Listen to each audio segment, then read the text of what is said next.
विसरलो तर मला कोणते काढाचं झालं असतं. तर मला राजवतांनी आठवण गेली की यड्रावकरांनी एक आघाडी केली आहे आणि आम्ही सगळे सरकारमध्ये बरोबर असल्यामुळे सगळे एकत्र लढू असं होतं. पण त्याने कधी 3 जागा देतो, कधी 2 देतो, नाही तर 1च देतो. सगळ्यात त्याने आग्रह काय दिला की चिन्हावर लढवायचं नाही, कमळ चिन्हावर नाही लढवायचं.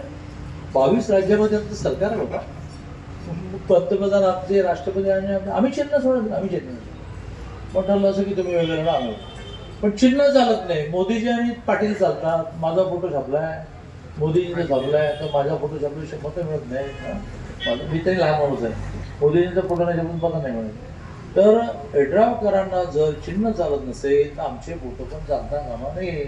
तेव्हा संध्याकाळच्या आत ते सगळेच्या सगळे बॅनर बदलणार आहेत.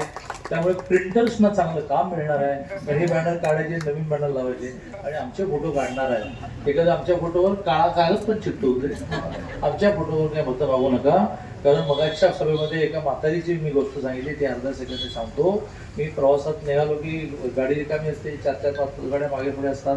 कोणी हात केलं तर म्हणतो बघा, तर एका आजीने हात मारला, हो धाव मी धावलो, काय पुढच्या गावात जायचं बघा.